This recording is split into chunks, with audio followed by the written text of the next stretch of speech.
They walk in that room, they become yours. And you got this energy inside your soul that says, I am the number one determinant of the success or failure of my students. Hey, y'all, when you get back, kick some butt. I'll see you in the winner's circle, celebrating your victory. Let's go. Let's go. Let's go. Let's go. Let's go. Let's go. Let's go. Let's go. Let's go. Let's do this. Let's do this. Let's go. Let's go. Thank you, everybody. And we are live. Good morning.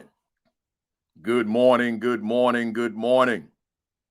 Welcome to week 176 of the AP and New Principles Academy.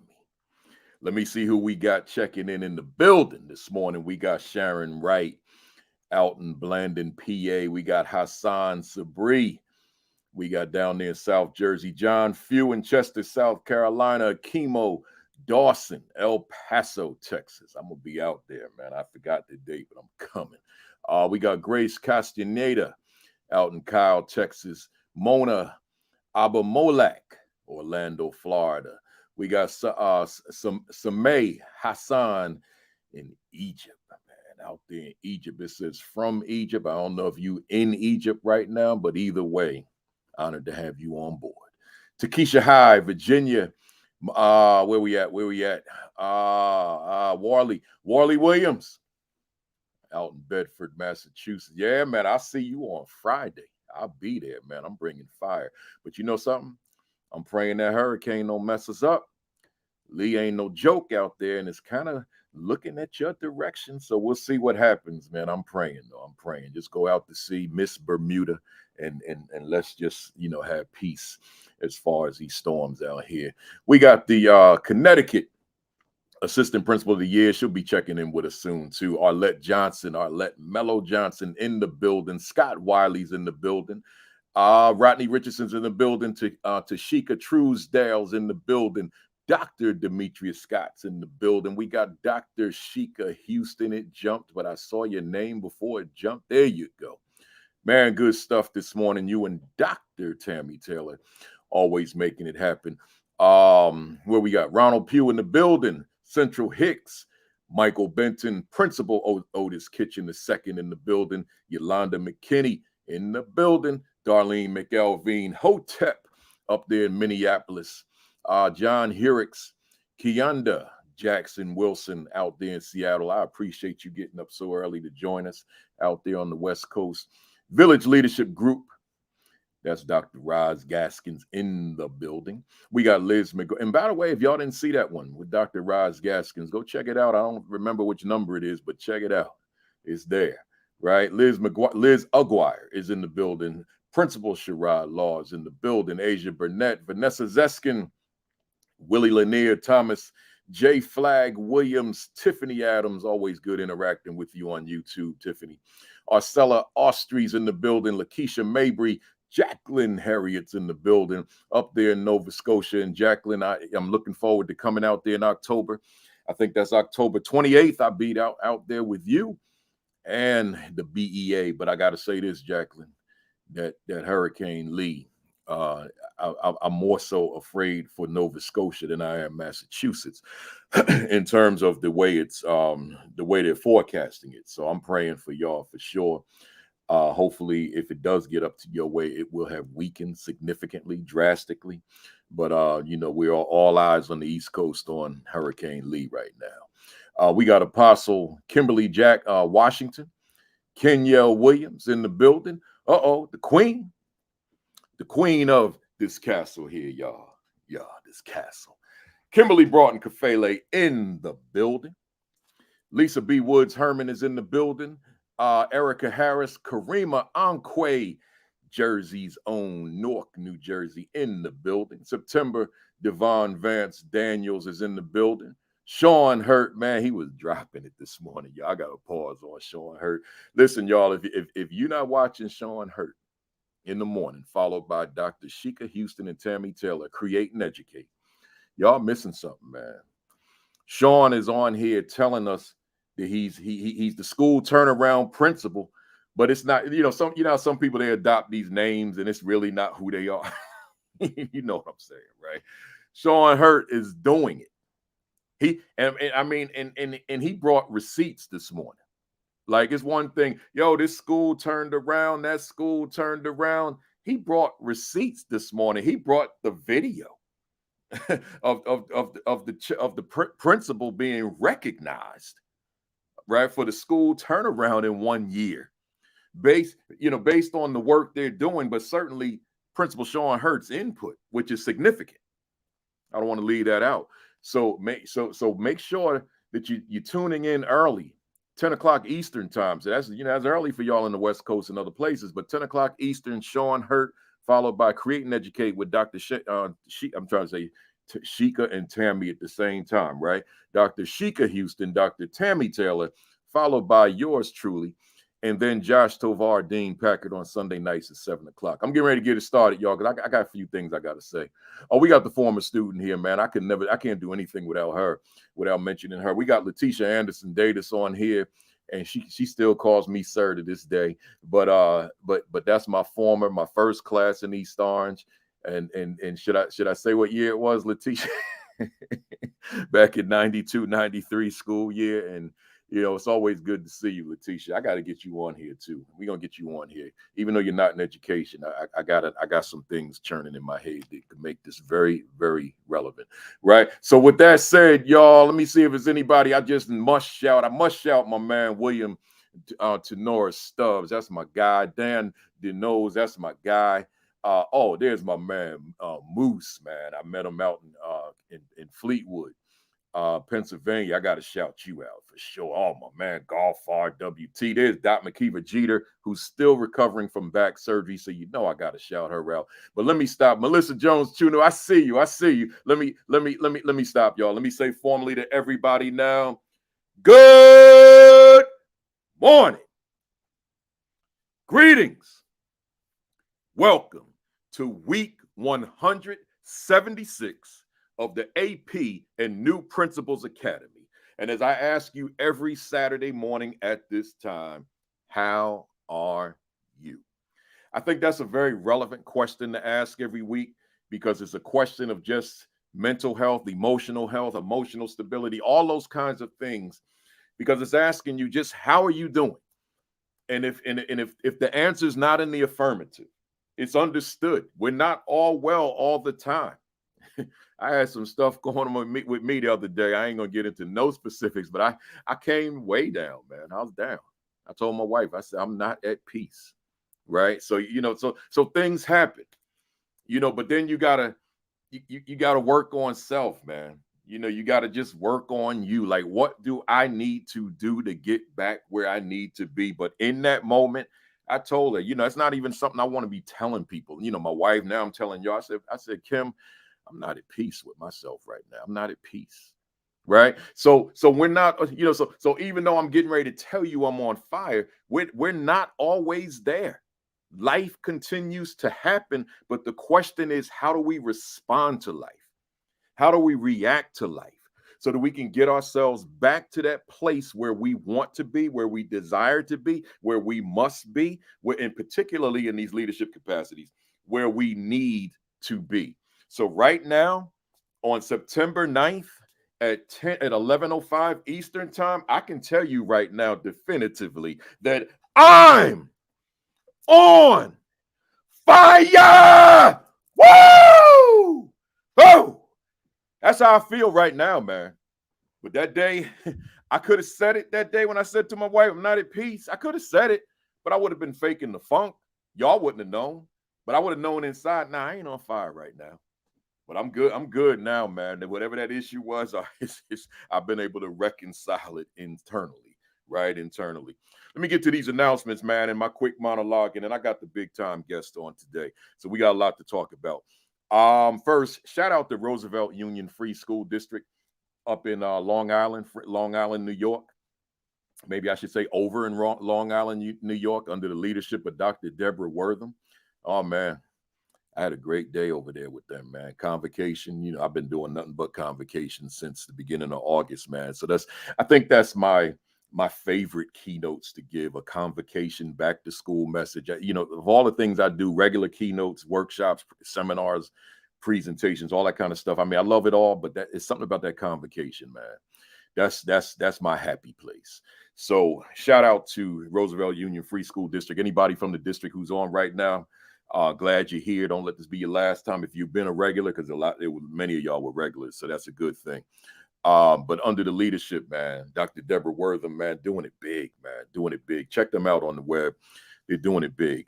Also, last week's guest, Dr. Lauren Wells from Newark. I just want to share this real quick.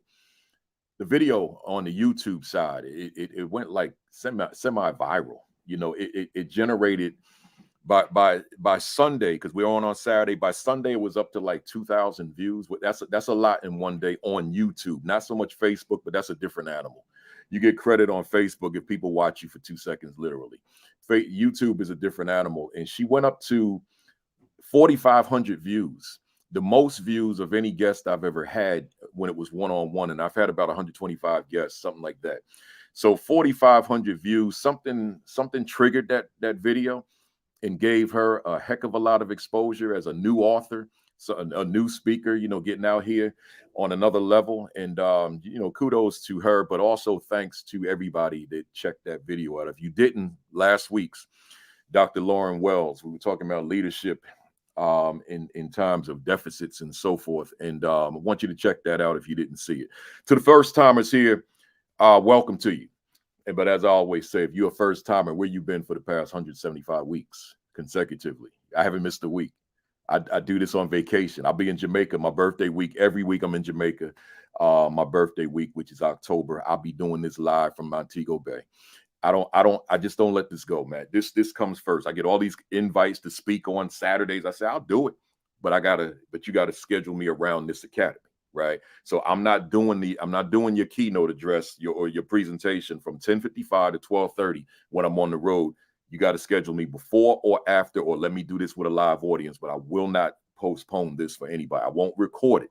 The only time I've recorded, my guest was 7-Day Adventist, and she couldn't work on a Saturday. And the other one was something crazy happened, and we had to record. I don't remember what it was, but I was on a cruise or something, and I don't trust cruise Wi-Fi, right? So we record in those circumstances. So go to YouTube, subscribe, the YouTube channel, AP and New Principals Academy, and make sure you subscribe. I'm going to say it again. Subscribe. Hit that button. Subscribe. We're at 19,200 subscribers, but I want to get to 20,000. Right. So hit that subscribe button. If you're someone that doesn't even watch it on YouTube, you watch it on Facebook, still subscribe. And I should also say I don't live stream to the AP and New Principals Academy Facebook page anymore, because as I thought about it, it was really, it didn't make sense. You know, I'm streaming to 2 different Facebook pages. Just y'all come to this page that you're on, the Principal Kafele page. So that's how we're doing that. But the Facebook page is for the written commentary. So make sure you look out for those every Sunday morning, not later than 10 o'clock. That's when I post it, or earlier. Next, I'm the keynote speaker at the ASCD Leadership Summit on October 13th, and I want to see y'all in the building, man. I'm the keynote speaker, the opening keynote speaker. This is going to be like my 3rd or 4th time keynoting that conference, the ASCD. That's my publisher as well. Leadership Summit, October 12th through the 15th. I'm the opening keynote speaker, general session, October 13th. If you go to my Facebook page, I've just posted a flyer less than an hour ago that indicates if you want to bring a friend or a colleague, they can come for free. Right. So maybe you want them to pay and you come for free. But the bottom line, there's a code there. So just use the code. One of y'all come for free. Right. Grapevine, Texas, October 12th through 15th. I open up on the 13th as the opening keynote. You know, I'm bringing flames, man. I'm bringing flames. I'm bringing fire. I'm bringing thunder. I'm bringing lightning. And obviously, I'm bringing information. So I want y'all to join me in Grapevine, Texas. That's right by Dallas. You fly into DFW, Dallas, and I'll be there waiting for you in that heat. Hey, y'all, real quick, this is my newest joint. The Assistant Principal Identity, protecting your leadership mindset, fervor, and authenticity. Make sure you get your hands on it. And then here's the supplement to it. Actually, this is the supplement to this, right? The Assistant Principal 50 Critical Questions for Meaningful Leadership and Professional Growth. Get your hands on this. I'm not going to show you all the other books now because I got to talk about something before I bring up my guests. So be sure to like and follow that AP and New Principles Academy Facebook page. Hit the share button, hit the retweet button, hit the repost button, hit whatever button you got, and hit that like button, man. Let's make sure that them algorithms are working for us. I want them to be on working on my side, right? Making sure that this academy is being spread out to as many people as we can possibly get it to. There's Lauren Wells in the building, Dr. Wells. So here we go, y'all. I got a guess, but I got to talk about something. So just bear with me for a second. This will not be one of my 30-minute rants, but I got to talk about this. I put it in the title this morning to advertise today's academy. I got to talk about Lift Every Voice and Sing. I got to. I know my wife probably said, without us having the conversation, I know she probably said, I know he's going to talk about Lift Every Voice and Sing. I was hear me, somebody. Hit the share button, hit the retweet button, let them know I'm here, but I got to talk about this. The other day, I guess it was maybe Thursday, I was watching the women's semifinals of the U.S. Open. So I was watching Coco Gauff, and then I was watching Madison Keys play their opponents. You know, I don't know the names of the opponents. I know the Americans, right? So I'm watching the two matches. And I knew I was excited about watching the football game, the Chiefs and the Lions as well. But my wife said, yep, she knew. But I had to talk about, I had to watch Coco Gauff, man. She's 19 years old. You know, she looks up to Serena Williams. That's her idol. I got to watch her. You know, 19, U.S. Open, fine. I think about myself at 19. You 19 on one of the biggest sports stages that there is, the U.S. Open. I have to watch that. So I'll come back to football. But I tweet a lot about things. I post a lot about things. So I'm checking all the time. I'm a social media junkie probably, right? That's my addiction. So I go to Twitter to just see if I got any mentions on anything I posted. And it says, lift every voice and sing as a trend. I said, And then it says national anthem as a trend. I said, All right. I know what that is. I don't even have to go there. I know what it is because I know America. So I know what that is, but let me just go on and still let me explore. So I go there. I can't turn this into no 30-minute rant, y'all, and I won't. I go there, man. Let me say this to y'all, man. Elmani, I see you, man. Just bear with me for a minute. I'm seeing stuff. See, lift every voice and sing is my anthem. Now I know it's more than mine, but I'm gonna talk in the first person for a second. That's my anthem. That's mine. You see this thing here? Black Yankees. Where's this word? It's reversed like on the screen. Right here. That's why I rock this today. I know y'all saying like, you never wore a t-shirt ever. Nah, I rock this because it say black on it. That's why I wore it today. I know I wear my Negro League jerseys. They black too. But I needed a shirt that said black today, right? So I put a t-shirt on. But I made sure I stayed consistent with the brand with the Negro Leagues. So that's my anthem, y'all. That's mine. And I saw my anthem being described as horse S and bull S and meaningless and etc. and etc. and etc. And I pulled out my computer, man, because I'm watching Coco Gauff, and I started typing. And my wife, who sits like right by me over there, she's like, I know what you're doing, because you know when you in it, you hitting the keys a little harder, right, and typing a little faster. So I'm like boom, boom, boom, boom, boom, boom, boom. So then I'm editing, making sure that I'm consistent with my brand, in terms of me writing and putting stuff public. I don't want to just be reckless. So then I went on and I posted it, and my point is this, y'all, because I got a guest on here. Here's my point. There it is. No, wrong side. That's mine, man. Black national, the Black national anthem. I just got to drop a little bit of history on y'all. Got to give you this. Hit that share button, hit that retweet. 1900, man. James Weldon Johnson. And his bio, it would take like a day to read it. It's so extensive. James Weldon Johnson in 1900, 4 years after Plessy versus Ferguson of 1896.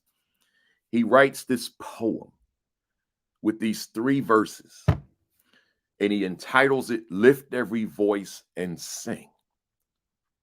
It speaks to faith of Black people, hope of Black people, protest, struggle, freedom, equality, justice, liberation.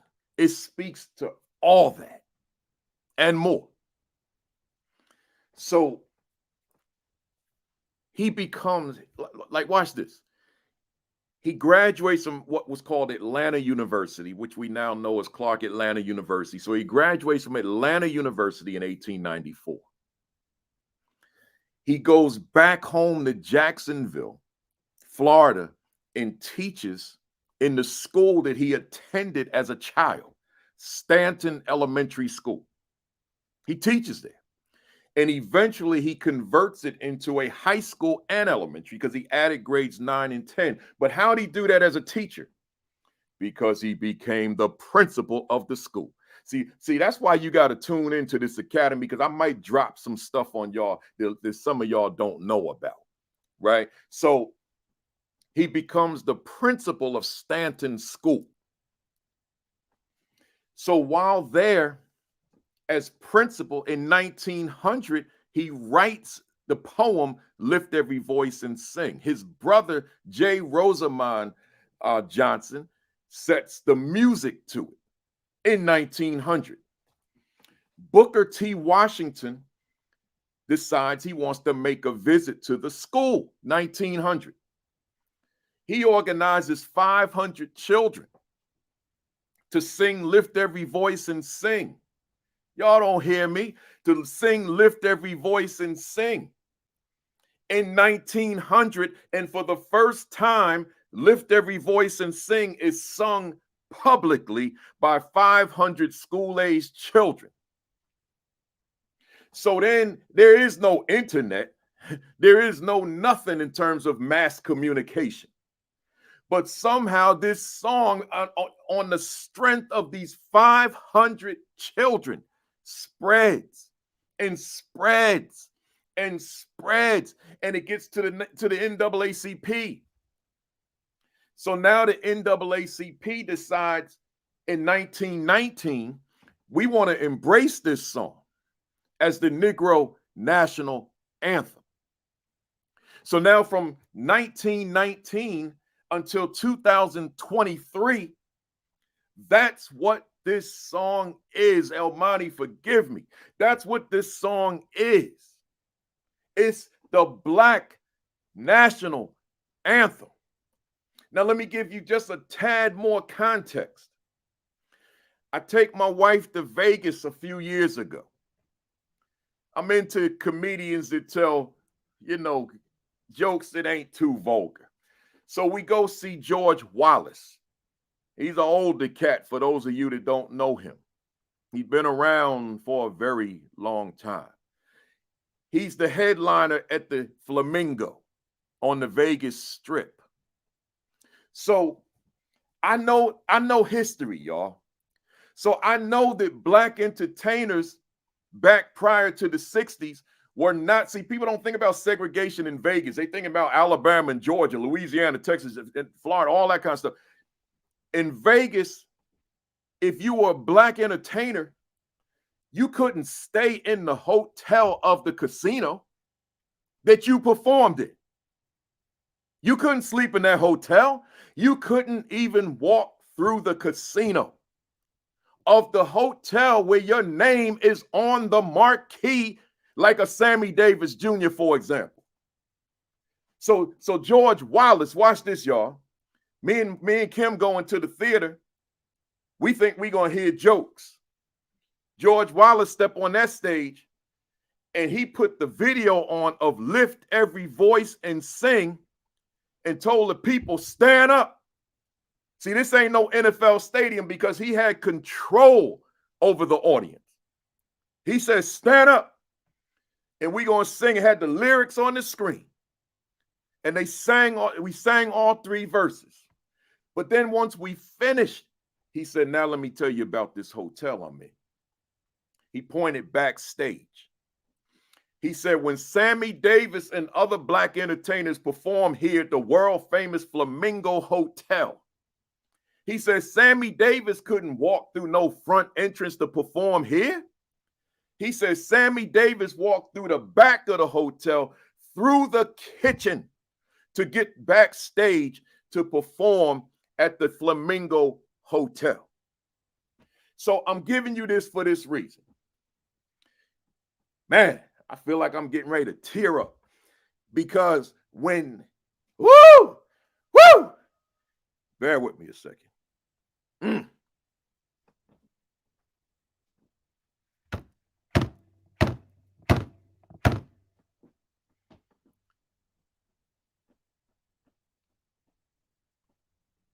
Bear with me.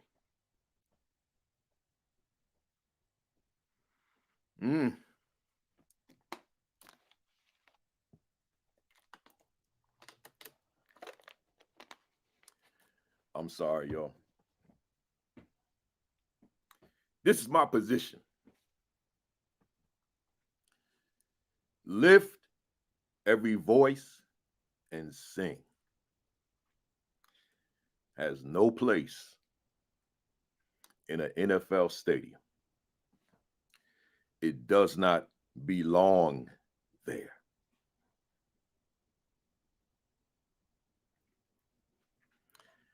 All these young black children, I watched the video.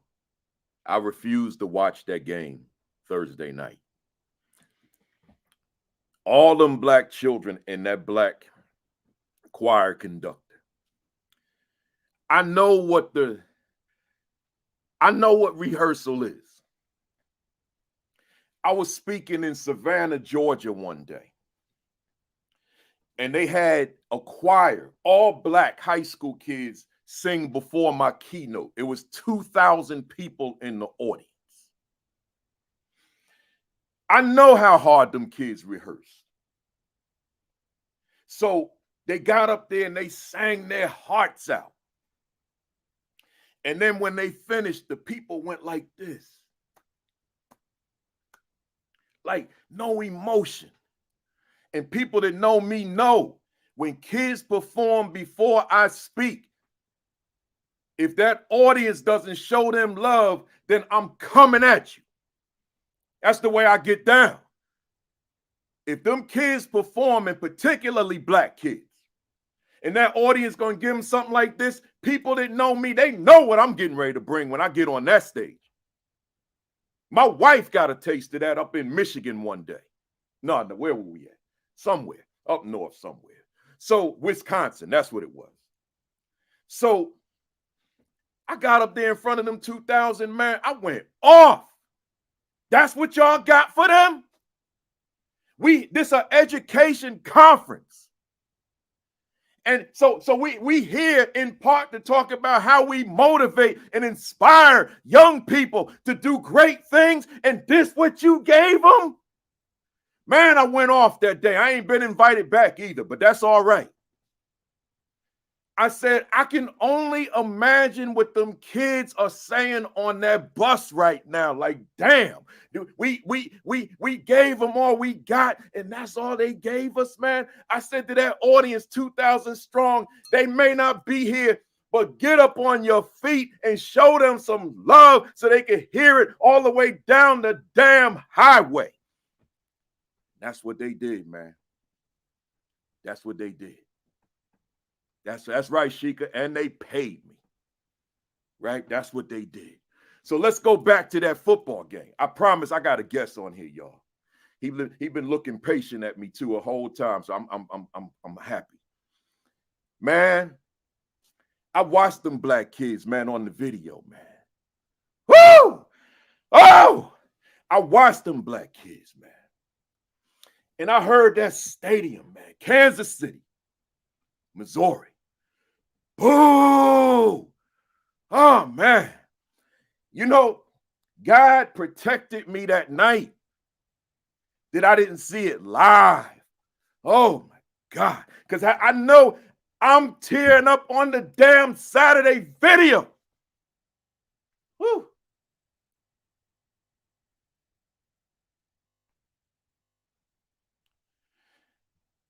So I know what I would have been live. I probably would have punched a hole in my wall, figuratively speaking. Whew.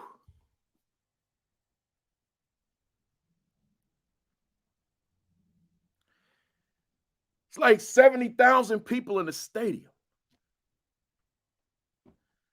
Even like, hey, racists, hey, white racists out there that's booing this song, right?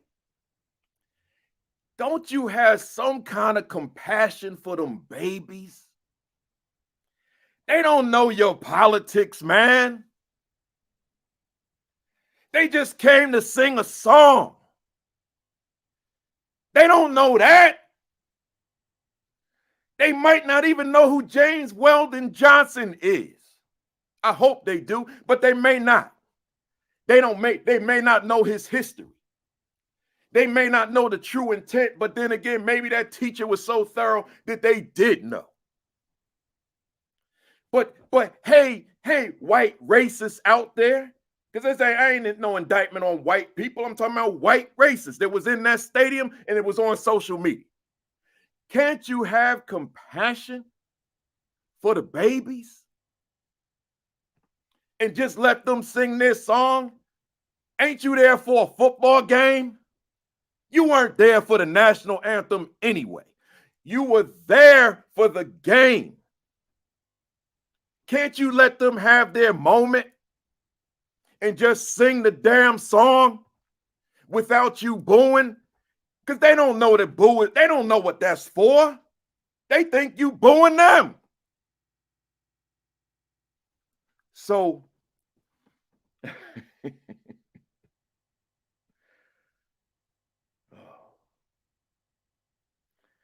Elmani could see me in the back, my guest. I can actually communicate with him. I told him I wasn't going to do this. I told him I'm not going on a 30-minute rant. And I did it again. Y'all know I do that sometime. I just want to get myself right before I bring them up here. But look, y'all, at the end of the day, I gotta look in my mirror, man. And Principal Kafele, like somebody was telling me this Jay-Z quote today. He said, I'm not a businessman. He said, I'm the business man, right? And see, like Principal Kafele Consulting LLC is a business. Principal Kafele is an educator, but Principal Kafele, when you add that LLC, that's a business, man. I appreciate Kim. She said, deep breath. That's a business, man. So I understand every time I'm in front of the public, like now, the business is on the line. I get that. But you know something? At the end of the day, I got to go here, y'all. A little dirty.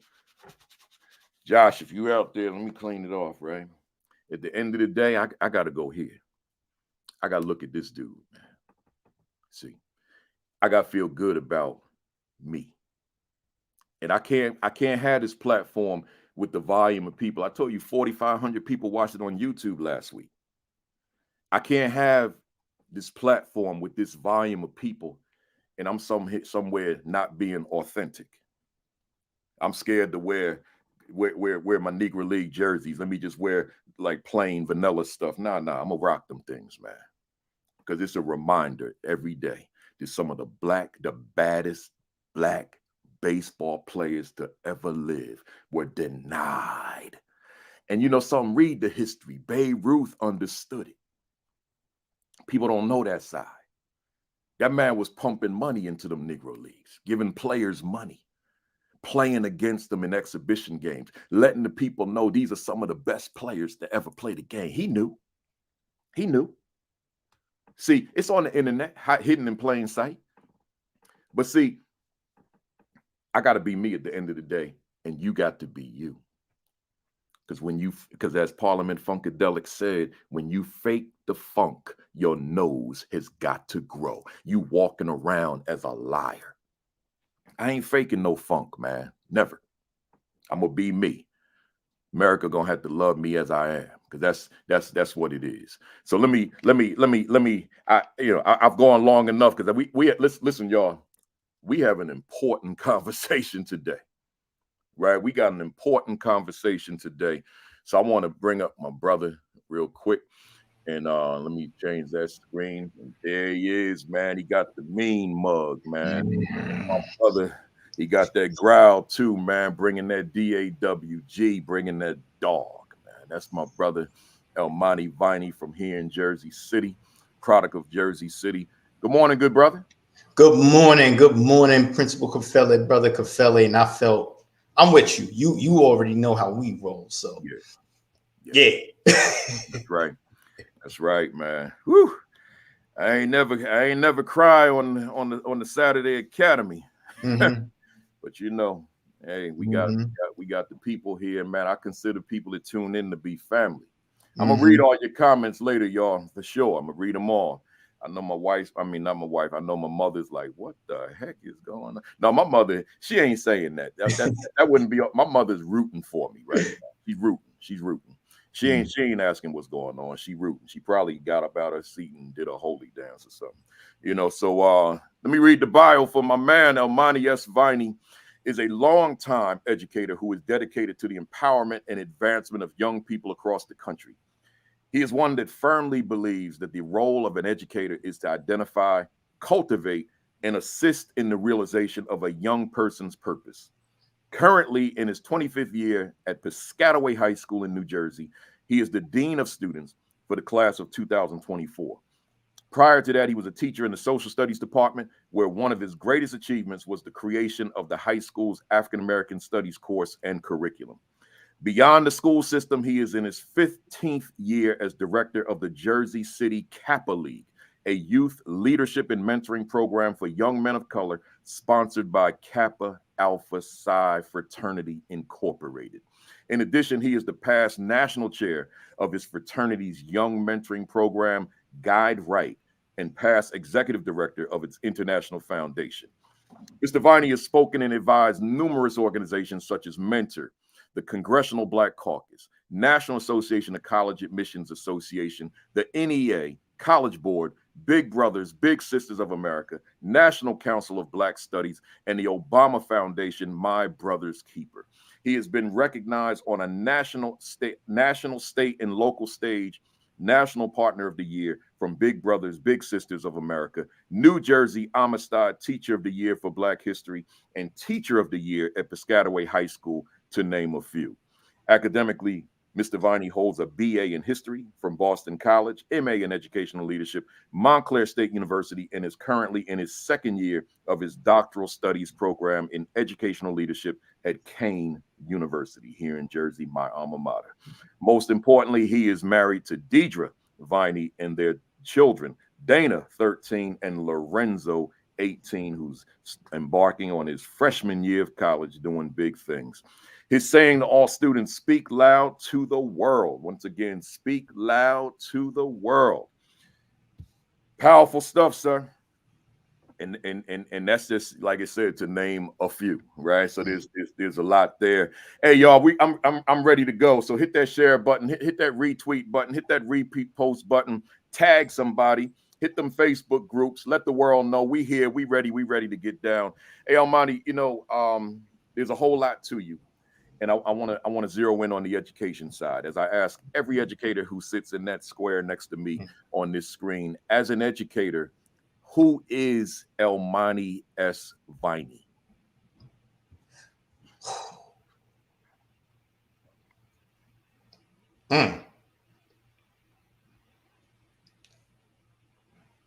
Someone blessed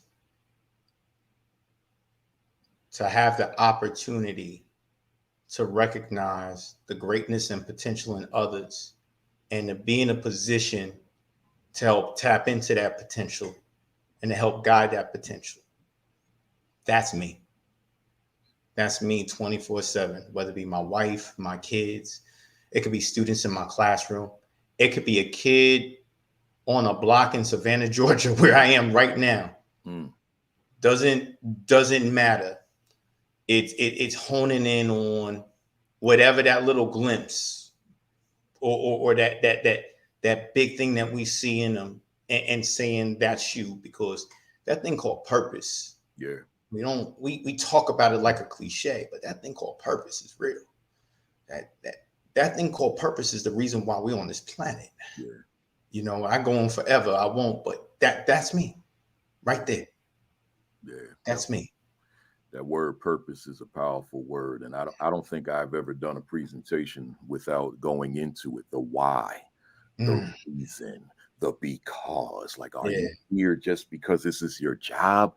Or are you here because there's something that's churning in your soul? Are you planted? Are you rooted? Are you grounded in something, right? That they can't uproot you, they can't supplant you, they can't knock you over, because you are focused, this very narrow focus on this thing, man. That why, like you said, we can go on and on with it. It is so important. It is so powerful. So, here you are, 25 years in. That's a long time. Mine is 21. I think I did it for a long time, but 25 years in, and you're an aspiring administrator, so you still got a lot of years in you. But 25 years, what is the motivation for staying in this very difficult yet rewarding profession called education? What is the motivation for staying in it for so long? I'm walking in my purpose. It's no different than me raising my left arm. It's no different than it's me. I think the motivation, it's me. I think the motivation is I can't see myself doing anything else. And what I mean by that is, I don't mean a structure. I don't mean like the structure of a classroom. I don't mean the structure of a school district. I'm talking like those are great to have. I'm talking about what I was saying when you asked me, who am I? Right. I'm talking about, I went to my wife's, my wife is one of the largest Black women business owners of staffing firms in the state of New Jersey. And I went to her national conference, and the speaker had said, in life, there are two things you got to do and the things that you get to do. I get every single day to work with young people. I get every single day to work with the young person that has everything, mom and dad, all the resources. And I also get to work with the young person that has nothing. I get that chance, and I get that chance to be an impact in their life. You have a lot of people out here that's in professions that they don't want to be in. Yeah. They wake up every day hoping and praying the day ends so they can do something else. Yeah. I wake up every day hoping and praying to make the impact in the thing I want to do. And when I work with a young person, time don't exist to me. It doesn't exist. I'll lose myself in a young person. I can't tell you the number of times I've probably been late meeting up with my wife because I'm staying after school and somebody needs me. That clock does not exist. So the motivation is I'm doing my life's work. Yeah. And I'll close on that part on this. And, it must be hereditary because I'm 25 years in. My mother, Angela Green, is celebrating 51 years in as she walked through the doors of people PS11 in Jersey City at MA for our 51st year, you know, so like mother, like son. Yeah. Wow. Wow. Good. Wow. 51 years. That's a long time. That's a long time. God bless her. God bless her. You know, Almighty, one of your greatest accomplishments was the creation of the African American Studies curriculum and course at Piscataway High School. Certainly that resonated with me because my greatest accomplishment happened in terms of my principalship happened in my first tenure as a principal in East Orange at Sojourner Truth Middle School, where my superintendent, Dr. John Howard Jr., allowed me to literally Africanize a school, a public school, and create this African-centered curriculum and courses. So when I learned of yours going back a few years, I said, yeah, I know how you feel, because I know how I felt being able to do that at the building level, and thereby put the children on the pages, put the children in the lesson, and let the children learn who they are, what their past is, what that heritage is, but also what their roles are moving forward. So with that said, why of all of your accomplishments, why do you consider that to be your greatest accomplishment in education thus far? Because I got the opportunity to represent our truth, our narrative in its most authentic fashion. And I got the opportunity to curate it in a way that rids itself of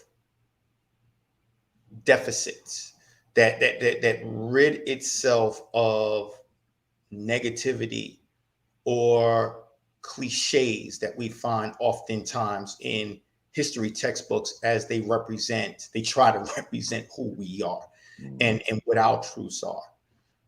And I got the opportunity to root its mission. One of the most important things was the mission, right? Because you can't cover, number one, we all know you could take one topic in African American studies, African diaspora. You could take one topic and have that for the entire year. Yeah. Right? Yeah. So for me, it was answering this question. How can I utilize this course to not just bring about awareness, but to root it in a way that helps bring identity to every young person that sits in this seat, and so that they're prepared to understand what their contribution, so that they can ask the question, what is my contribution as a person of the African diaspora? And the reason why I'm saying the African diaspora, because at my high school, I didn't just have African American students. Right. I have African students from Ghana, from Nigeria. I have Caribbean students from Haiti, from Jamaica, from Trinidad. You know, I had so many. I had Latino students, and I had 1 or 2 white students, right? So what's the contribution to advance? What's the contribution here? And I wanted to make sure that everything we did was rooted in that. So it was historical, but it was also blended with current. It was a back and forth, like a DJ blending one record to the other, never in chronological, but more thematic and more going off of the spirit and emotion of what needed to be covered at the time and the place. I love it, and I love that parallel with the DJ, because you right, that can't be chronological. You know, that's looking at that's feeling the energy of the crowd out there, etc. So good stuff. And now here you are, you're an aspiring administrator. After all those years of teaching, you went on and graduated from Montclair State with your MA, and you're on that track now. So my question to you is a simple one. Why administration?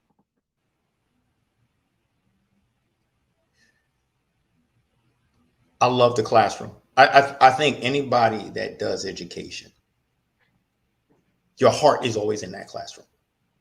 Your heart is always with those moments.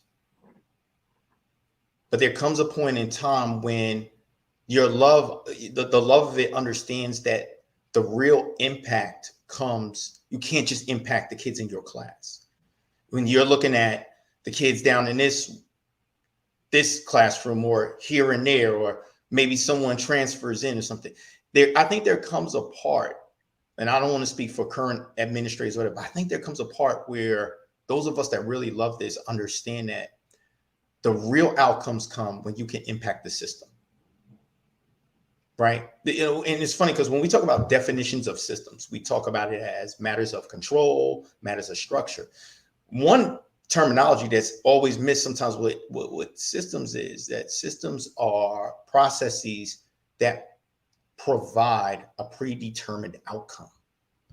And so now the question becomes, what's the outcome you want for all your kids? What's the outcome you want when it comes to graduation rates, when it comes to post-secondary decision making? What's the outcome you want in terms of how we aid children in trauma, how we aid children in poverty? What's the outcome we want, not just about GPAs and SATs, but what's the outcome we want when we are trying to work with kids that may have behavioral issues and work with them in a way of love and care? So at some point, you got to make a decision. Do you just remain in the classroom, which is perfectly fine? My mother's been in the classroom for 51 years. She has no intention of being an administrator, yet she's one of the legendary teachers in Jersey City, hands down. So everybody got to make their own decision. And for me, it's more of moving up while I'm dealing with students. It's impacting the system. It's about having that broader impact. So that's why. I love it. To build on that, I think about my children, my biological children, when they were young children, and they were exposed to Barney. Remember Barney, the purple dinosaur? Just imagine. So I want you to imagine, based on what I just heard, what distinguishes a Principal Viney school from whatever else is out there? What sets that school that's led by Principal Viney apart from the other schools? What distinguishes you? If I was to say outcome, I think about something I told all my students when I was in the classroom, and actually even as dean of students. And it's actually being ironically, when you're saying that, I'm thinking about myself as dean of the class of 2024 is about to graduate. What is it that I want for them? And what I want for them is this vision, is that on the day of graduation, when we're giving hugs and the tassels and the hats been up in the air. And one of the things I love always to do is, and I've done this traditionally at almost every single graduation I've attended at Piscataway High School, is I stay. I don't leave. I go to graduation. I don't leave. I stay. I meet with the families. I take the pictures. I give the hugs.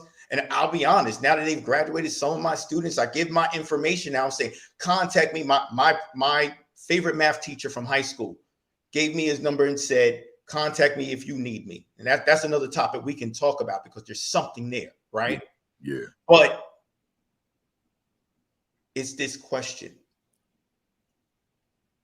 What's next? And this desire that every one of my young people has a definitive answer about what's next, and that whatever that direction and whatever that destination is for them after high school, that it represents them. It represents the best of them. It represents the awareness that they have been brought to. So when we talk about what's a school look like for me, is that my students have the greatest sense of awareness of who they are, their direction after leaving my school, and that next destination. I want to call it the final. It's not a final destination, but that next path, their purpose. And so what happens in the culture of the school, in the environment of school, is that the school is one that is predicated upon child development before academic development. See, we talk academic development all the time. We talk academic achievement all the time. That's great. But if we don't understand children, if we don't understand the power of human relationships, you can't skip those two things. Yeah. You got to have those. You have to have those in place. You got who's in your classroom, who's in your school, and how do you cultivate them? The individual. And so it's an environment that taps into that. That's what my school is. It's an environment where it's about purpose. It's about saying that no matter what we do, we are here to tap into who you are, to tap into that genius that lies into you. Yeah. Yeah. That's it. And P.S., and not just for the students, but for the staff, for the teachers. What's the genius in our teachers? And amplifying them. Mm-hmm. And raising them up and making sure that we are not suppressing those that want to think outside the box and, you know, and those that's giving their all. And so that, to me, that's what my school is. Because I need them right to make impact. GPAs are fine. Graduation rates are fine. Attendance rates are fine. But man, when you can look at your student and see the impact that they're making, and sometimes that impact may be being the best father, and it might be what they're doing. I just saw 3 of my former students. I got 3 former students of mine, Black men, that are in the classrooms now. And that's one of mine on the screen, I think right 2 years ago. Who's a teacher. Go ahead. Yeah. Go ahead. Yeah. You know, that, right? That impact. Am I sending students out here to make an impact in the world? That's the type of school I want. Because we can do stats all day. They're necessary. We're not going to debate that. But if you're asking me, what makes me proud is that right there. I love it. And you're saying that, and then Shanavia, that's one of my formers. She graduated from me in around 2010-ish, 11-ish. Mm-hmm. And she's a teacher. You know, she's a teacher now doing her thing, and she'll be on this platform at some point as well. She doesn't know that, but she knows now. Mm-hmm. But yeah, I feel the same way, the exact same way. So before we jump into the meat of our conversation in terms of some of these leadership vantage points from through the lens of a teacher, I got one more for you. You're on this path now to administration via the dean of students, and so you've served in that capacity. What is this, your second year in that capacity now, or how long you been in that capacity? And you going in and out of freezing too, by the way. You might have to go out and come back in. Yeah, Almani, you probably hear me. No, you good. You good. Go ahead. You've been in that capacity how long now? Okay. I've been dean of students since January of 2020. 2020. So here you are in this capacity, and you refer to the dean of students as a Swiss Army knife of a building. What do you mean by that? I got to give a shout out to 2 people. One that's in here right now, and actually someone I think you need to interview. But I want to give a shout out to my former principal, Jason Lester, who really did just so much for me at Piscataway High School before he left. But remember, he used to pull me aside because he knew the work I would do with kids outside the classroom. But he warned me, he said, when you get in this dean's position, he said, it's different. He said, you'll see. And then the person who I really believe should be on your platform is Joy Fisher. Well, that's fair. I will tell you, I have been honored to work under her. She was my boss, my vice principal. I'm not sure if there's a more professional administrator I've ever worked with than Joy Fisher, hands down. hands down. I get emotional talking about it. Let me stop. But Well, my mother's loving that because her and the father are like this. yeah, You yeah, know, so my mom's sitting here watching, so she's like, okay. yeah, hands down, absolutely hands down. But what was interesting is the reason why I call the dean's position a Swiss Army knife is, unlike the classroom, when you're working with children, you're more into the what is happening. What I mean by, or your why, but it's a different type of why. Why is this student not handing in homework? Why is the student not getting good grades? Why is this, right? But the objective in the classroom, for the most part, I think for a lot of teachers, and even myself at a particular time, was, how do I get the student to achieve in the classroom, right? However you define that. In the dean's position, when we don't work with the what, it's all about the why. If a student is not coming to school, why? If a student is late to school every day, why? If a student gets into an altercation, why? Right? If a student's failing all of their classes and not on track to graduate, why? And the reason why I say that this is the Swiss Army knife is because when you open up that box, you're opening up the Pandora's box, because for the most part, the why are issues that exist outside of the classroom and outside the school district. And so now you can say all you want about the dean's position. We can talk about, and I don't want to talk about it, but we talk about suspensions, detentions, kids you got to write up. We can talk about all the punitive things in which they like to call discipline. By the way, I don't even define discipline like that. I think it's a faulty way of defining discipline. I actually hate the way they define discipline for the dean's position. But it's a Swiss Army knife because in many cases, if you care about children, let me say this again, if you care about children, then you become the surrogate father at times. You become the surrogate guidance counselor. You become the big brother. You become the crisis manager. You become the confidant. You become the teacher. I have played all of those roles. I have had kids who I know are struggling in the history class, and I say, bring your butts in office, sit down after school. All right, and I'll work with you. I'm going to tutor you. I have had kids. I've had to make those runs. I can't really go into it, but we know we talk about when we say runs and students in crisis. I've had the kids with the tears in the eyes.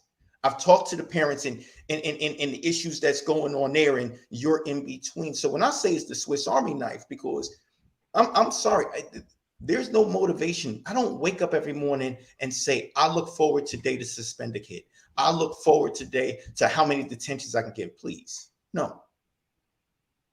Nobody should get into the position or get into this profession to wake up to do that. Right. So I call it the Swiss Army knife because you're doing all those things. And yes, you're half educator, but you're also half administrator as well, because you're interacting with your APs, you're interacting with your principals, you're interacting with security, you're interacting with the janitorial staff, you're interacting with the counselors, you're interacting with the police, unfortunately, at times. You're interacting with so many different people. So there's not one aspect of the internal aspect of the school, as well as the external aspect of the school, that you don't touch when you're dean of students. You're interacting everywhere. So that's why I call it the Swiss Army knife, because, again, and shout out to all my dean of students out there, they can put whatever they want on our job description. We constantly go above and beyond every day of our job description. Might as well rip it up. Might as well rip it up. If you care about kids and you are in dean of students position, rip up the job description, because they can't put on there what we really do. And I'm all right with that. It's powerful stuff. Powerful stuff. Swiss Army knife. And I guess that's it particularly applies to those who are doing the job correctly with the right intentions as well. You know, I want to transition into looking at some of these leadership roles, from these leadership situations would be a better word, from your vantage point. But let me set it up a little bit. Okay. This platform, the AP and New Principals Academy, which was created as the virtual AP Leadership Academy, because the focus was primarily on the assistant principal. And it was an outgrowth of my book, The Assistant Principal 50, and a blog I wrote called The Assistant Principalship, the most misunderstood and underutilized position in all of education. And anytime I go into a school, an assistant principal who happens to supervise and evaluate X number of teachers, but spends the bulk of their time disciplining students, then I know that the teachers of those particular, the students of those particular teachers are probably suffering, because we're talking about a leader who has zero opportunity to be in classrooms and to coach teachers, which includes providing follow-up beyond evaluation season. So unless they have instructional coaches and other teacher leaders who are doing a phenomenal job of the coaching, then those children are in a classroom with a leader who's not growing as a result of the relationship in that school with the leadership. They could grow beyond the school, but they're not growing in real time on the job, right? And that's the difference. Like I say to folks all the time, you can go to the conference, the academy, the institute, listen to the podcast, the live stream, read the book, read the journal, all that stuff. But what they all have in common is that none of them can give you feedback, right? So it's just something you're taking in. But in the building, in the classroom, when you've got that coach, now you've got somebody who can say, here's what I saw, and here's where we can work to develop that. So I wanted to set that up this way. There's a teacher somewhere in America that feels unsupported, right? So I'm struggling. That thing Kafele just said, that's what I need. But I don't have that. I feel unsupported. And I'm thinking about leaving my school. So if I could expand that, teachers, plural, considering leaving, and hence an exodus of teachers that leave education and go into other things for a multiplicity of reasons. But one of the primary reasons, because I feel unsupported. So my question to you, given the audience we have here as aspiring administrators, APs, new principals, and even veterans in other capacities in educational leadership, what is your message to our audience, which I call my fam? What is your message to the fam this morning regarding supporting staff so that they can, in fact, feel that they are supported while they're at school? When I say this, I think it's important in this climate to talk about the teachers. Let's be real, to talk about the teachers that are there authentically and are there because they're really trying to make a difference. Because again, if you're there for other reasons, I can't help that. Right. I would say this to all future APs, principals, superintendents, assistant superintendents. Let's just put it all out there. They're here. Yeah. Number one, you gotta have when you got a gym of somebody that really wants to make a difference, you first got to start with honoring that. You first got to start with thanking God that you got someone that cares. Especially when we look at the state of education right now, because sometimes that's overlooked. Sometimes that's, we know you care. I've heard this before in other places. Oh, we know you care, but there is no but. That's very important to start with. And the reason why I'm saying that, I think it's important to start with, because the next thing is patience and cultivation in a way that's not rooted in discipline in terms of from a disciplinary matter.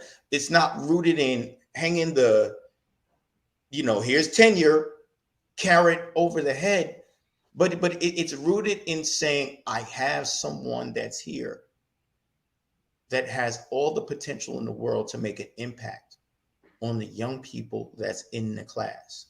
So let's identify your strengths, and let's see how we can, one, maximize those strengths. Let's identify the environment, and let's ask the question is, in what ways do we need to shift, change, develop the environment in a way so that you're being successful? Let's take a look at the areas in which you need to improve. And let's who do we need to surround you with? Because as great as people can be as APs or even principals, maybe there's a mentor in an entirely different department that might be great for parent. So point is, let's see who we need to surround you with, right? And then let's give you benchmarks on progression, meaning we're not going to look at it in a way.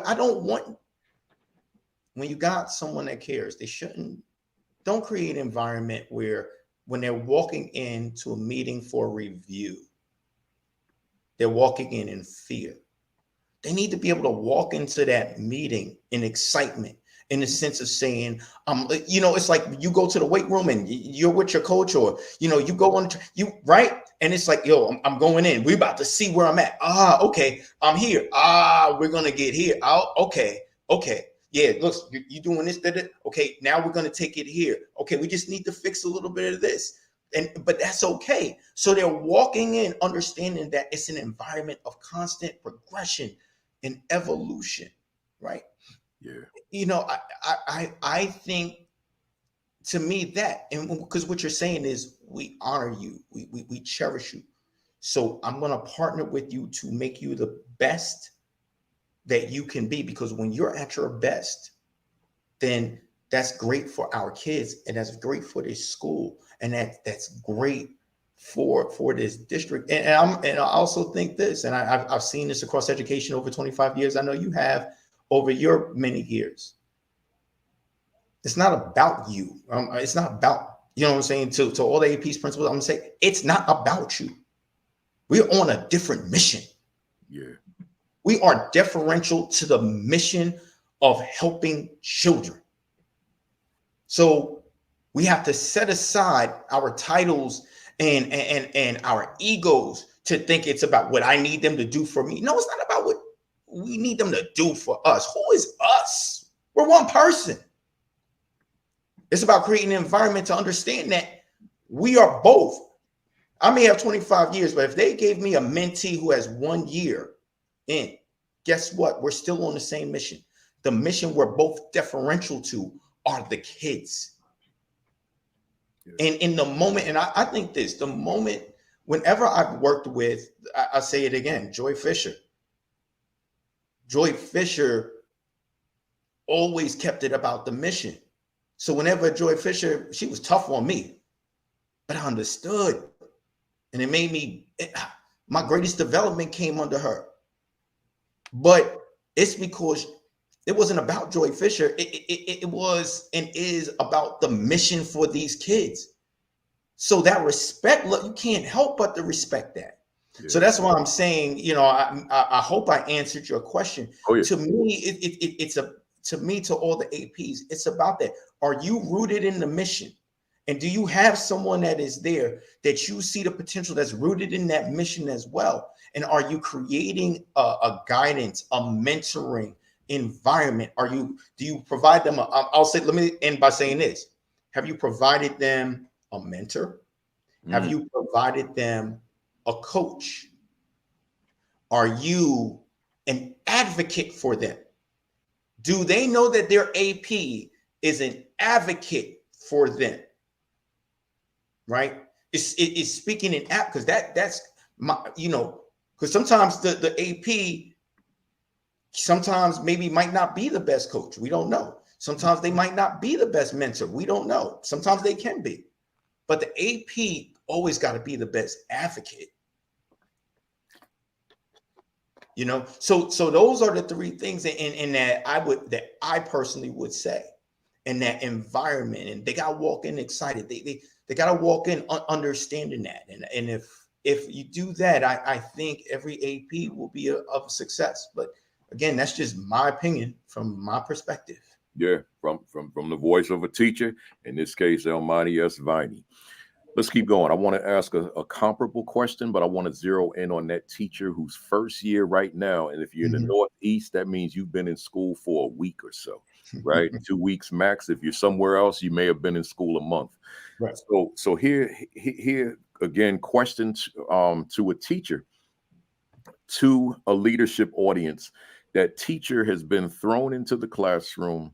There's been no support for this first year, fresh out of college teacher thus far.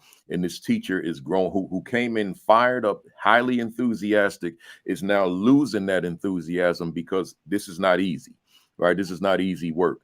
What do you say to our audience out there, if and keeping in mind that there could be someone in this audience, someone part of the fam who is guilty of this, and maybe they're not the principal, they're the assistant principal, or they're a new principal, and they got their hands and feet in so many things that I lost sight of this new rookie teacher who's out there swimming by him or herself in the classroom. What do you say to that leader about ensuring that that brand new teacher is receiving support so that that teacher doesn't ultimately leave us?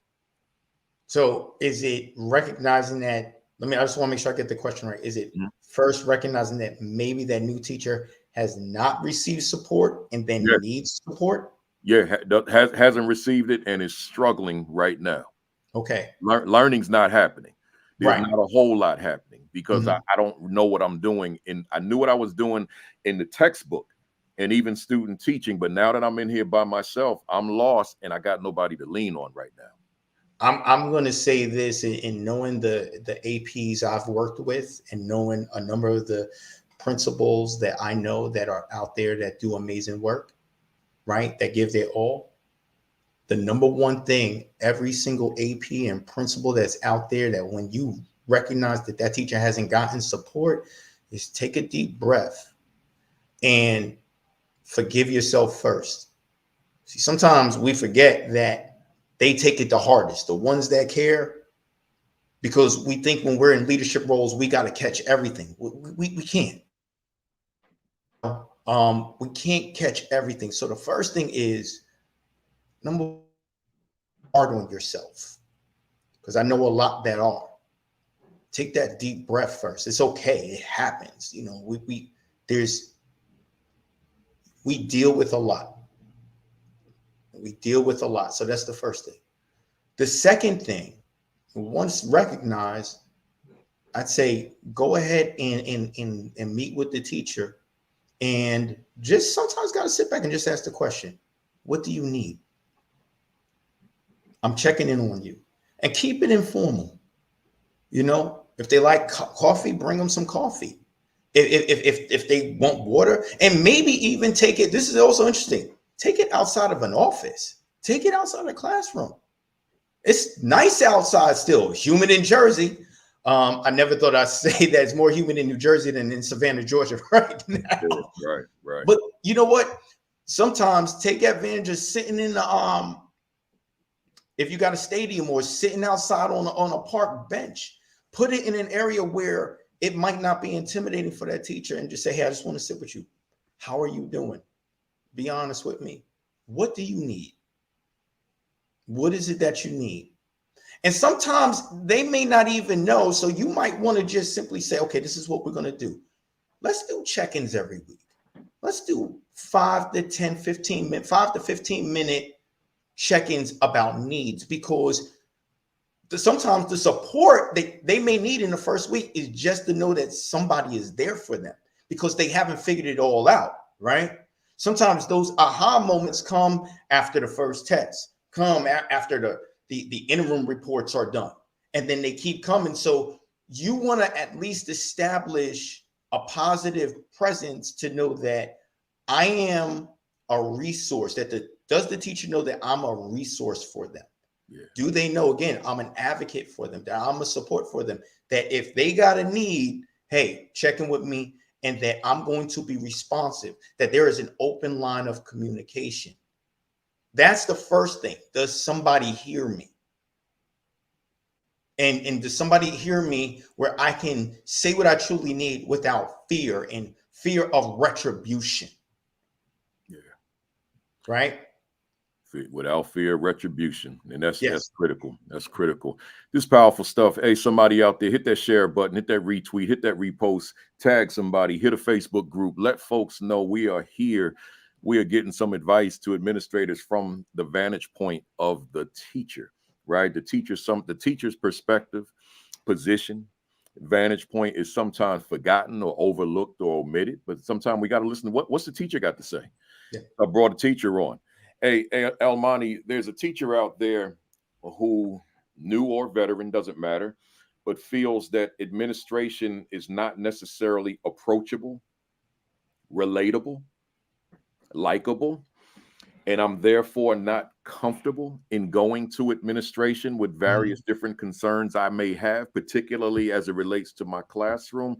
What do you say out there to somebody that may not realize that they're unapproachable or unrelatable or unlikable, but in fact are?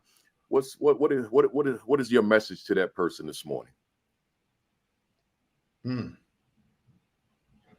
And think about if you've ever been in that situation before, that you've ever had a leader that was, or administrator that was unapproachable, unrelatable, or unlikable.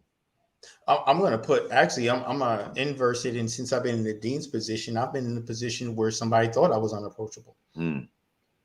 So let me put it to me. I think when you're in any form of leadership position, you got to constantly do, what is that, 360-degree evaluation? You got to have thick skin and evaluate yourself. Because again, education is the profession of human relationships, and it's not just about teacher, student. It's everybody. And you might not recognize it. It might be a thing that you don't understand, but so it's about becoming aware. But when you become aware, and I think this is an important thing, when you become aware that that might be the case, that somebody is perceiving you that way, you have to ask yourself, what do I need to do to make sure that people understand that I am approachable? And it might be something where you, as the leader, you got to be proactive. You might need to be the one to say, okay, I found out this. Let me just go in and let me just meet with that teacher. Again, in a way, you don't bring it up. Don't bring up, hey, I heard you were you thought I was unapproachable. No. It might be, hey, I'm just checking in with you. Again, I think the question, what do you need, is just such a disarming question. I think listening is just such a, if you feel defensive, sometimes when we get defensive, we want to talk, right? We want to be the ones, let me interject, but because we're trying to prove that we're not what people think we are, right? But in a lot of cases, doing that actually does the opposite. So sometimes sitting quietly and listening and getting to know the person and getting to know that it takes it, I think it takes it down. But I think constant, and I hope I'm answering your question properly here. I stay in constant self-evaluation. I don't, the achievements are great, but I'm always looking to get better. And I just think that when you're in a leadership role, you have to be. And the reason why is because I think I want to say John C. Maxwell said it. It might have been someone else. At any time, a leader is either a bucket of water or a bucket of gasoline. And at any time, if you handle the situations right or wrong, can really affect the climate in your school. And when you're a leader, the one thing that you don't want to do is, number one, you should never rule by fear. I don't even call them leaders. I call them insecure people that try to rule by fear. But, the second thing is, you don't ever want to lose that trust. That's hard to get back. That's really hard to get back. So you always got to stay in constant self-evaluation. And then you got to be the one, and this is leader. The leader has to be the one to take the step to make the change, So that's where I stand on that. Mm-hmm. There's a teacher in a school somewhere whose expectations may be low due to stereotypes of low socioeconomics in a community, conditions of a neighborhood. race, ethnicity, culture, etc., subculture, etc. But that teacher's in a building, and that teacher's in a classroom with young people. But there's leadership in that building. As a colleague of that teacher yourself, what is your advice to that leadership in terms of how we would go about shifting the thinking of that mindset of a teacher in that classroom? I think the bigger question, I think to answer that question, we have to ask the bigger question. Have we what is the environment of our school and of our building? Do our students know what our environment and our mission standpoint is? Right? Do our students feel as though when they talk about our school, do they talk about our school as an environment of achievement? What's the environment? And here's the reason why I'm saying that. And this is let's go here, Brother Kafele. Let's go here, right? And let's go here when we talk about black and brown kids. Okay. When we got these state championship football teams, these state championship basketball teams, these state championship track teams, they could be rooted in some of the worst districts in America and some of the worst high schools in America. But that black or brown kid knows, when you step on that football team that's state championship 2A, 3A, 4A, they know even in freshman year, I got to come like XYZ because I know that coach don't play. Because I know what the environment is about. So I think to all of us, riddle me this. If a young black and brown kid can know the environment that they're stepping into is one of excellence and achievement on a football field, a basketball field, or a track, and they could be in the worst school district or school districts or one of the worst schools in the country, regardless of where it is, what's stopping us from having the same reputation around academics in our schools? How often when we as administrators are meeting is the conversation around achievement? To what percentage? I remember in my grad school class, we had a guest speaker come, and the guest speaker was talking about the administrative meetings. And he said, "What question would you raise?" He asked me, he said, "What question would you raise?" And I said, "The question I would want to know is, what is our rate of achievement? Where are we at with our students with the high GPAs? Where are we at with understanding where our students are going beyond graduation? Where are we at with our students in after school clubs? Where are we at with our students in XYZ? Where are we at? How many meetings are we having where we focus on achievement, as opposed to how many meetings are we having when we're talking about dropout rates, when we're talking about suspension rates, when we're talking about students needing credit recovery, when we're talking about absenteeism?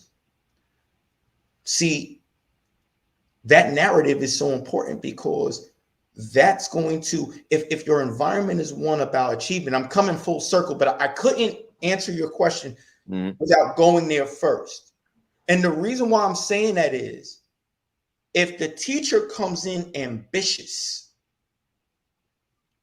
and let's say the teacher comes in saying, I'm not going to look at their situations. I'm not going to look at them from a deficit framework, right? I'm not going to go, poor little black boy, poor little white girl. I'm not going to do that. But if the environment overall works against them, then that's hard to overcome. So that's why that question has to be answered first. Now, when that question is answered, to, again, for me as leadership or to me as, what would I say to leadership? I'd say, again, what's the support systems that we're given when they're working with the student? What are we telling them? And this is what I mean. I mean this. Are we telling them, you know what? These kids got great potential. Let's work around their potential. They may need more time, right? On maybe that teacher needs to slow down. You might want to tell that teacher, for example, okay, and I'm going to say this to the supervisors. Supervisors may be like, look, we got to get to chapter X by this time, chapter Y by this time, chapter Z by this time. But if you got kids that may need extra development, you may say, you know what? Don't worry about that. Slow down. Slow down. Who are your kids? Oh, they need XYZ amount of time. Slow down. When we're talking about we need these lesson plans, you know what? In the lesson plans, don't worry about all the chapters you covered. Identify the challenges that you're seeing. Identify, what your suggestions are, what your thoughts are about how you're going to approach it. And I'll work with you on that so we get that done. Right? So again, now it's a partnership. Let me say this, like, it's got to be a partnership. And especially when we're working with, let's be real. If we're working with students in under-resourced communities, man, hey, Principal Kafele, the reason why I was, had that mean face on, because me and you are a lot alike when you get touched on an emotional thing, right? Yeah. And I remember last week passing by in Newark. You freezing a little bit. Now I sort of kind of get emotional myself when I talk about this, and I can't help but ask. I remember looking at one of those projects, and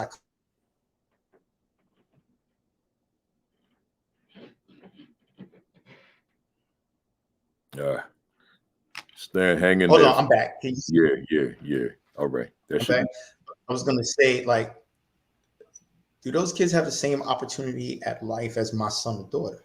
Yeah. Right. And sometimes we like to put our heads in the sand with the realities that they're working with. And what I'm saying is, work with the realities, right? And so when you're working with what their situations might be, you can't handle it alone. It's got to be in partnership. Are we creating an ecosystem where the teacher is working with the other teacher, and we're working with the supervisor, and we're working with the AP counselor? Are we working in tandem so that we create an ecosystem to provide the proper supports? Because we got to stop talking out of both sides of our mouth. We got to stop saying, well, we want this and this and this for our kids, and not understand the realities that they're working with. And then when we understand the realities of what we're working with, we're like, oh, it's not in my contract, or, oh, we can't do X, Y. Like, you can't do that. You can't do that. So let's go back to that first year teacher. Let's go back to that. It's got to be an ecosystem of support. And it's got to be not looking at somebody's deficit narrative here. So the question would be, if I'm working with student X comes from a real tough family situation. We don't need to go into the details. A real tough family situation. But student X has shown potential right here. But all these other things is happening. They're getting into fights. They're angry. They're in tears. Maybe they're going to counselor all the time. But they show this potential right here. The question becomes, what is the support we're providing the teachers? What is the ecosystem we've created, the partnership we've created to cultivate that potential for that young person? And what is and how are we defining it over time? And it's the last thing I'll say on this, because I know you got some other questions, but the last thing I'll say, over time, sometimes we create environments in our school districts to whereas when we see a problem, we want to remedy it. We want the remedy tomorrow. No. I'm 21 years married. I know a lot of friends that are married. People at times go through struggles in their marriages. Nobody asks a person that's married, if you have an issue with your wife or husband, remedy whatever that issue is tomorrow. No. Some people will say, hey, look, it took 2-3 years. Heck, athletics. If somebody tears their Achilles tendon, we already know what? You out a year. We know they won't. You're out of here. Yeah. But we got kids coming in with these emotional tears that are worse than Achilles tendon. We're like, remedy that tomorrow. Yeah. Yeah. So when we talk about the first year teacher type back, hold on, I'm back. It's got to be an ecosystem, and then it's got to be about time. Lay out a long-term approach so that the teacher does not feel like they got to microwave this and they got to fix this by tomorrow. And if they don't fix it by tomorrow, then they're not going to get tenure. They're not going to get the increment. They're not going to. No. We got to stop that. Yeah. I tend to use the language of Luther, where he said, I'm going to take my time singing these love songs. And that quick fix is just not going to happen. Of course, the urgency might be part of the mentality, but in terms of the actual work, it may take some time, right? If we're going to get it right, You know, I got one more as far as this line of questioning. The achievement, I like to say, as Lauren said last week, the so-called achievement gap. This gap in achievement between Black and brown students on one hand, white and Asian students on the other hand, or the socioeconomic gap, or the language gap, or the special needs regular ed gap, whatever that gap is. The bottom line is the data says that there's this gap. Now, we know that there's a whole lot of underlying reasons that justify why this gap exists. We understand that. But as teacher this morning, talking to leaders of schools, which I'm pretty confident in saying they probably all have achievement gaps in their school. And if not in their school, then certainly in their district, because I don't think that district exists where those gaps don't occur. What is your message to those leaders this morning relative to the reality that Black children, brown children can achieve at the highest levels despite socioeconomic challenges? What is your message to them that they hold on to that, as opposed to succumbing to it? And well, I got poor Black children, I got poor brown children. I can't expect my children to achieve at levels of children born into wealth and privilege. What is your message to them that we maintain a standard of excellence for Black and brown children? Over my 25 years as an educator,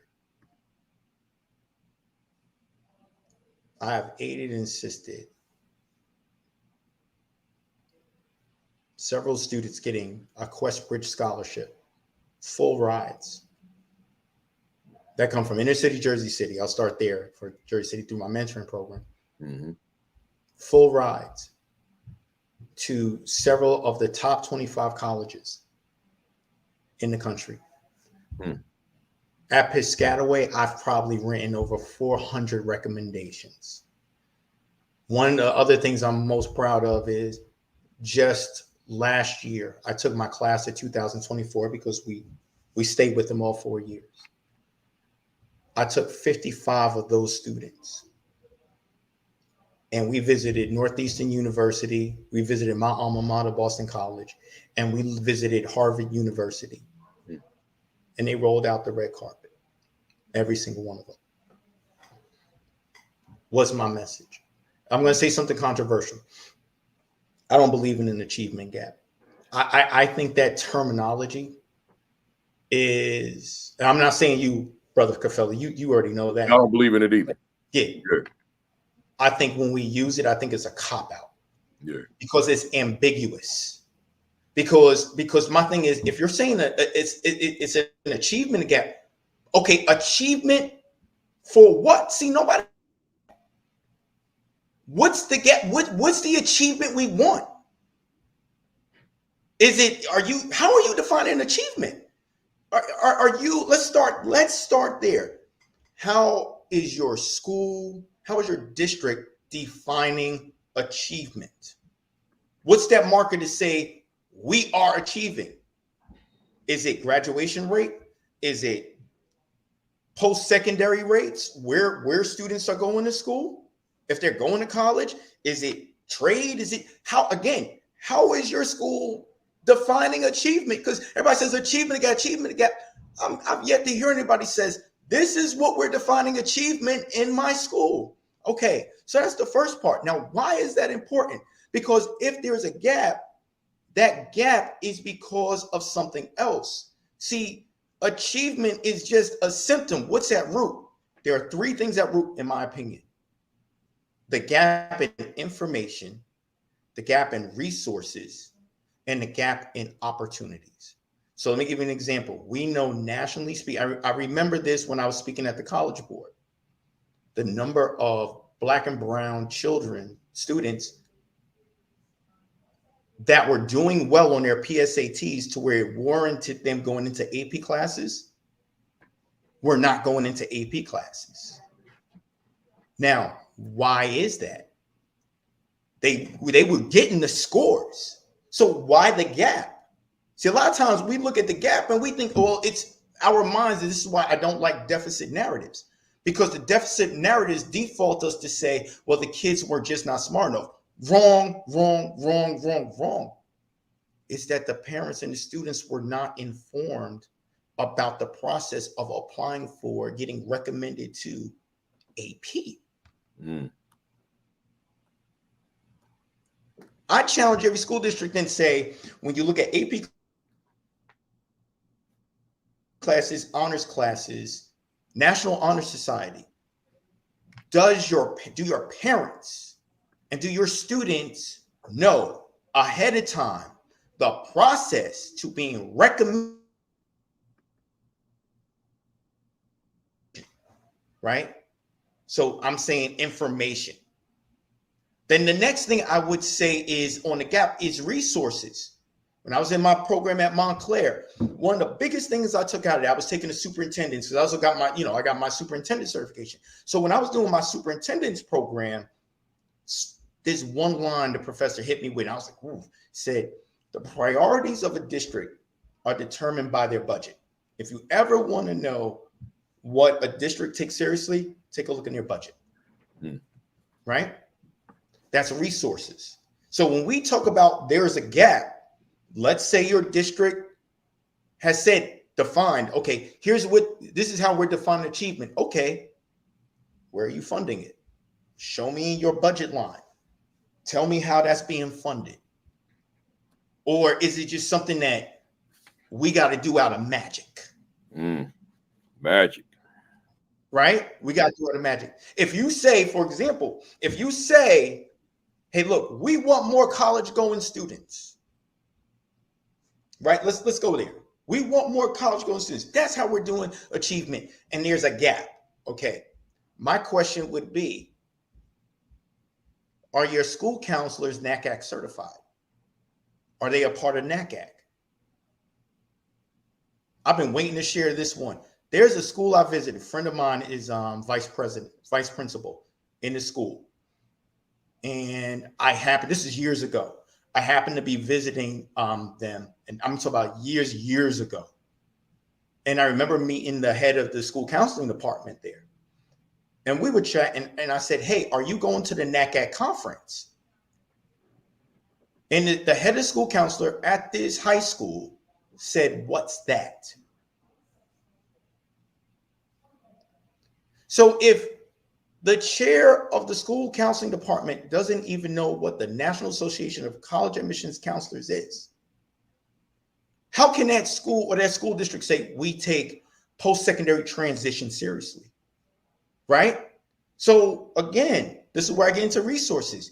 Are resources being provided in budget, in professional development, in conference training, going to conferences, in training to say whatever that gap is that you want to fill, that we're putting the dollars there over a long amount of time to impact that.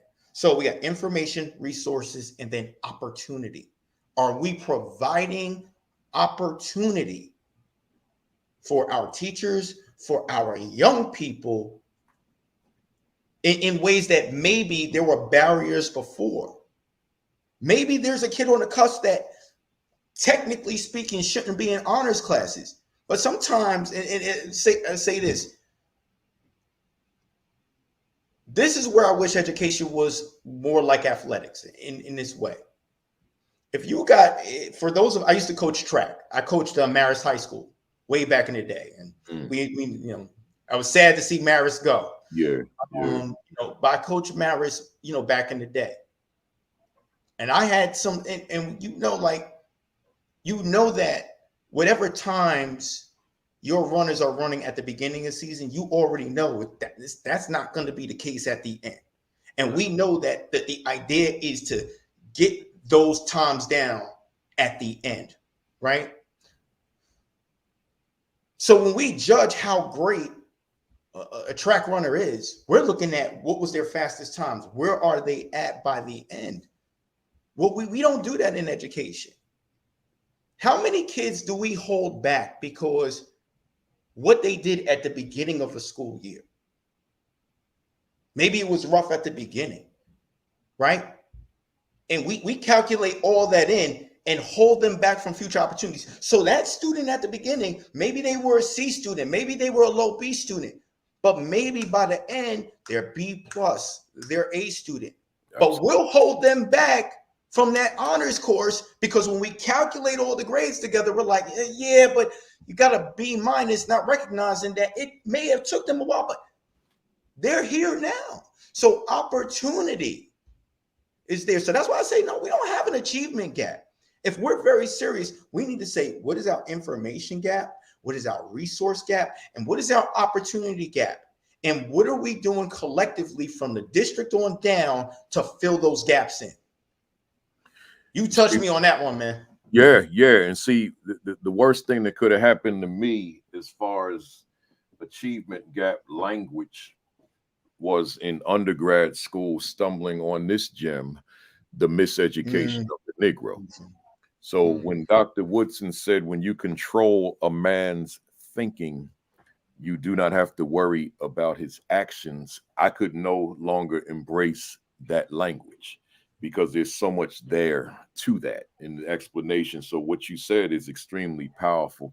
What a powerful session, folks, hearing from a teacher, an aspiring administrator, talking leadership, right? Talking beyond leadership, but talking leadership in terms of the context as to why we're here. Hit that share button, hit that retweet, hit that repost. Let them know on Twitter and Facebook and YouTube and LinkedIn that we are still here. I got 3 more for you, and then we go to those rapid fire, bam, impact questions. I want to quote you. You said, the decision a young person makes on their direction and destination after high school is the most important decision in their life. So if that's the case, what is the role of the school towards students, toward ensuring that or at least increasing the probability that students are making the best possible decision? The first thing in my opinion, the first thing a school district has to do is recognize that's exactly that's a question, or not a question, that's a statement they have to understand. How many districts believe that the most important thing is graduation rate? Graduation rate is the most important thing. So if that becomes the priority, then are we even? The next question is, what's the environment that we've set up? What's the instruction that we've set up that allows us to even have a student go down that path? And I don't think a lot of schools are doing it well, because at the end of the day, again, we know the alternate paths for students, whether it be trade, military, but I want to touch on things in college that says, I'm not sure we understand what we're doing here. Over 60% of all students change their major at least 3 times in college. And what that tells us is, who are we sending to? What do they know about themselves, right? The other one is, we've given school counselors, salute to my school counselors. The national average, I believe, is forgive me, it's either the average is either 1 out of 218. A school counselor is assigned either 1 to 218 or 1 to 187 based on data that I saw. I don't know how school counselors are able to provide the proper advisement, life advisement to a young person if they have more students in their caseload than there are days in the school year. The average amount of time that's spent over a 4-year period on college advisement per student right now is 32 minutes. Yeah.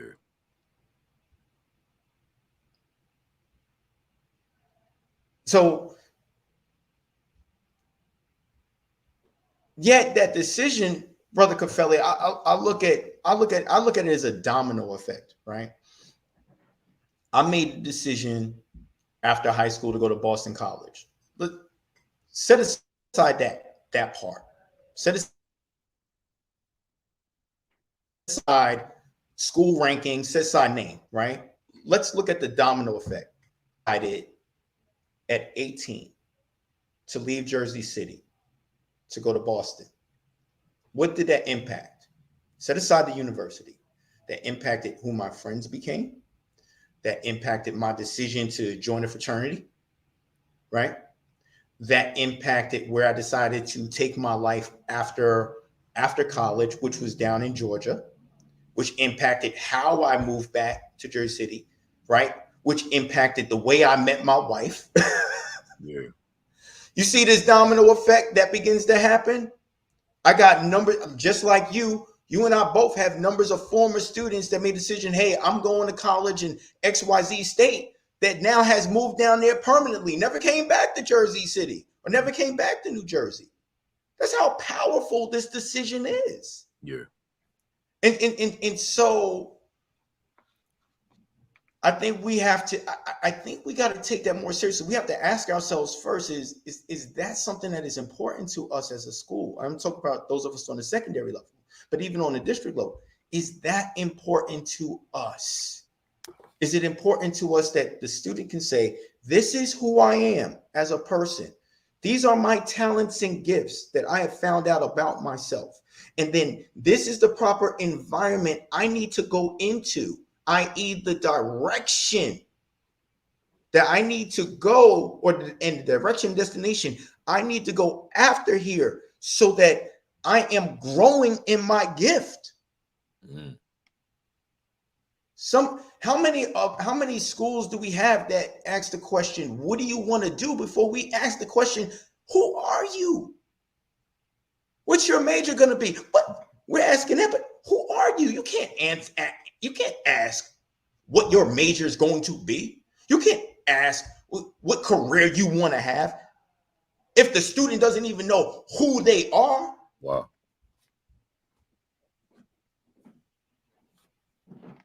And in what ways are our classrooms set up to allow teachers to say, let's find a way to tap in? I'll share this one because I know we got two more. I know we're tight on time. I had a student. When I was teaching social studies, student had a D average in my class. Barely was handing in homework, barely doing anything. This is going 21 years back. I gave this project on the American Revolution. Mind you, the student has a D average in my class. Mm. And one of the projects was, you can do a poster. You can do a poster that represents something from the American Revolution. Brother Kafele, he did this poster of the Tea Party. And when I say his artwork was at a level that I would have paid $1,000 for that poster, I would have paid $1,000. Wow. So here I have a student that's not handing in homework, not doing all that, but he's showing me Michelangelo level talent as an artist. Okay, now I got two choices as an educator and as a teacher. Sure, yes, I want him to hand in homework. Yes, I want the grades to improve. So it's not an either or, okay? Want that. But if I'm seeing this talent here, do I just set it aside? Do I just say, oh, let's just, no. Oh, you showing this? Yes, I'm going to talk to you about art school. Yes, I'm going to talk to the art teacher about you. Yes, I'm going to call your parent and say, this kid has talent. Yeah. Yes, I'm going to do that. Why? Because at the end of the day, you're showing me your talent. You're showing me a glimpse of greatness. That's what you're showing me. Yeah. And so I might not be able to do anything in terms of, I'm not an art teacher, but it's my role to use my resources to put you in a place where that can be cultivated. So, because ultimately, can I get that student, instead of leaving my school, instead of graduating, because you can have a D average and graduate, instead of leaving here, graduating D average, and somebody asking you this, saying, hey, congratulations, what's next? And you say, oh, I don't know. You say, I need you to say, oh, I'm going to art school. Mm-hmm. I'm following my purpose. I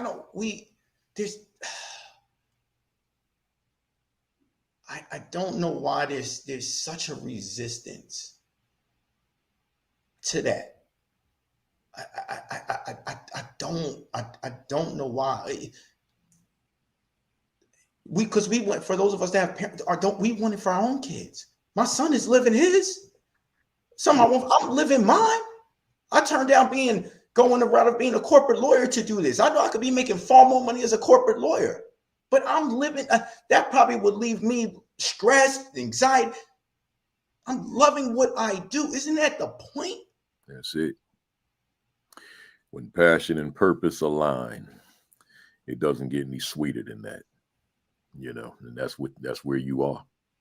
Passion, purpose met up, and you live in this life as an educator. We go to this next one. I'm gonna quote you again. You said, if the pandemic has proven anything, it has proven that our educational system is only as good as how we align our academic development program with child development stages. And when I first saw that, it made me think about the work of Dr. Amos Wilson, particularly his work around the developmental psychology of the Black child, which is such an important work, even though it's a very old book. Just the title alone says that there's something there. So with that statement, what are your thoughts about how we currently prepare the pre-service teacher for this alignment? Do we? Yeah. How about? I mean, do we? I remember, this is when it hit me. I remember sitting at home. So this would have been 2021. And I remember seeing a stat come up on the news that said there was an increase in domestic violence in households when everybody was home in quarantine by 32%. Right? And the thing that hit my mind is, how many of our children are now witnessing serious domestic violence in their households? And how much of that trauma are they bringing back now into the schools? And so for me, I got to ask the question for all of us is, and for our APs, if you're an AP, if you're a principal, whatever, how much of the conversation has been around, hey, maybe not this student or this student, but hey, here are the stats out here. Here are the stats on children that have lost parents. Here are the stats on domestic violence. Here's the stats on people that have lost jobs.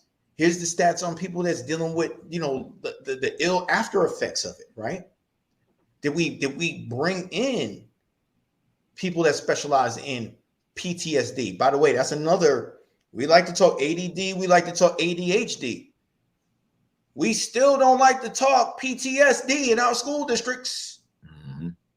Even though there's a lot of kids that's walking around where the symptoms aren't ADD, ADHD, but actually PTSD. And Armani, I might add, PTSD in terms of post-traumatic stress disorder, but then that post-traumatic slave disorder. Yes. Right. Yeah. Yes. Yeah. That other PTSD. And so, and that's why I said, are we in alignment with child developmental stages? Because that requires not someone to come in to tell us how to teach a better math class, how to teach a better English class, you know, how to bring better technology in. Are we bringing in the American Psychological Association? Are we bringing in the Association of Black Psychologists? Are we bringing in, how much resources have we done in terms of bringing in more therapists? I think it's unfair. By the way, another thing that we do is say, oh, we'll go to school counselor. School counselors are not therapists unless they actually have a license and certification. And we do that, by the way. And I think that's such professional malpractice. It is unfair to put that on the school counselor to be a therapist, you know, unless they have the license. And they do it to the best of their ability. It's unfair. Right. Because we don't know what our kids are dealing with. P.S. Leaders out there, have you checked on your teachers, your school counselors? Have you checked on all of them that take on these things and maybe be dealing and witnessing? Because a lot of times they carry it on their shoulders. They may not say nothing, but they carry it on them. Have you checked on them when they're dealing with these situations? You know, when they're dealing with these heavy caseloads that get emotional, where you open up the Pandora's box and the why is kind of ugly. And it's not just one student, it's this student, it's this student. When you're dealing with your students of suicide ideation, you checking on that they gotta take the ride to on the ambulance, you know, because state law, somebody gotta take that ride. Are you checking on them and say, yo, are you okay? Because some stuff that the school counselor, even administrators, are you checking on you? You got somebody checking on you. Yeah. So, oh man, I got caught in my feelings again, man. But to me, I think the responsibility is prepping them, giving them, again, you might not be able to give them all the resources. Give them a line of community. Just say, I'm here. Sometimes, you know, I know we want to give all the solutions. Sometimes the best solution when we're working with young teachers is at least let them know you're here. It's the best thing you can do, because there's going to be stuff that they got to figure out on their own. But they just can't have fear, especially if they mess up. We all mess up. We all mess up. If you didn't mess up as a caring teacher, you're lying. You know, we all mess up. They just got to know, I can go to you without fear. Yeah.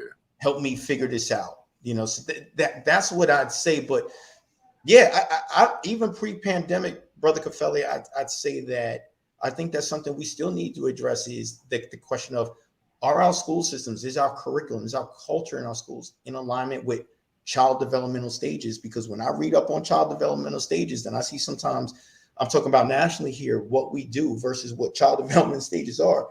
I think we sort of kind of get out of alignment after second grade. Hence why we start seeing reading and behavioral issues start happening when? Third and fourth grade. Right. But Yep. that's another topic for another day. Yeah, but you're absolutely right. Last question. Lastly, and I'm going to quote you one more time. Education is about the power of human relationships. Nothing more, nothing less. In a nutshell, what are you saying? Absolutely. At the end of the day, that young person is impacted by you. Period. They're impacted by what you say to them. They're impacted by how you say it.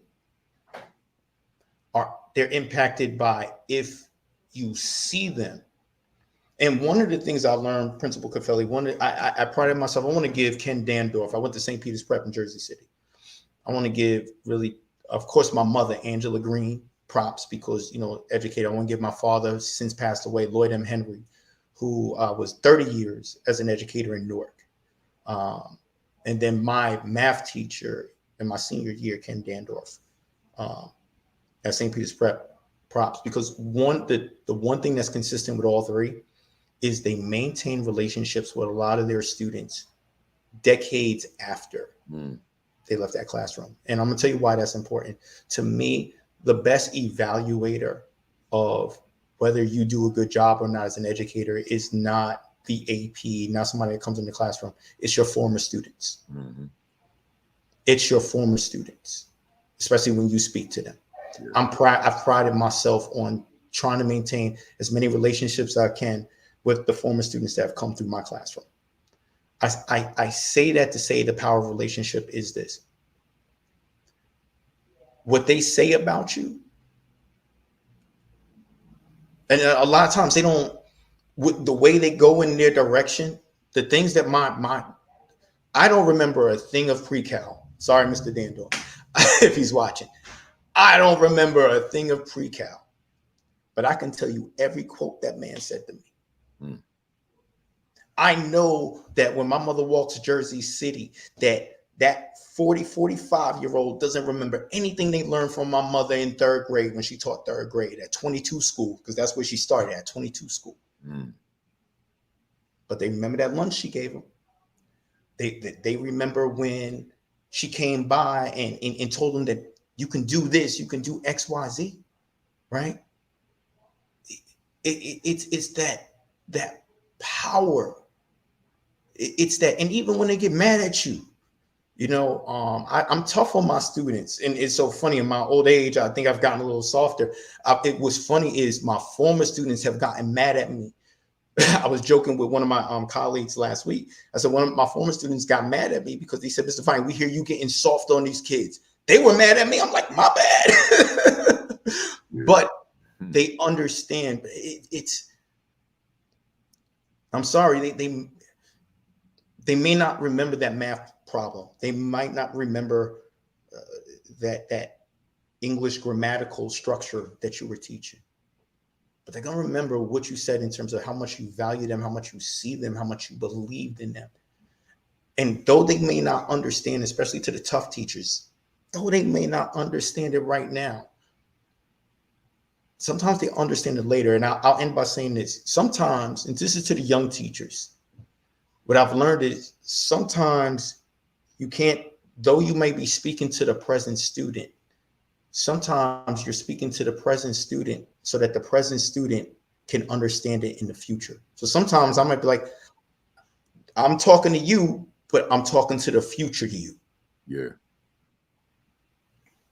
12-year-old youngster sitting in that classroom, you speaking to 22-year-old adult, right, that he may not even be able to conceptualize just yet. 32-year-old, 42-year-old, 52-year-old, right? Yeah. So I always say we're not just speaking to the student as the student is now, but we're talking to the student for whom he or she will become as a result of being my student. Right? Yeah. Yes. Yeah. And that part, for the audience out there, the fam, that piece is critical as a result of being my student, because that student could have become somebody else's student and thereby a fundamentally different outcome, right? So it matters. In fact, let me just cap it this way. My quintessential question: are my students at an advantage because I am their teacher?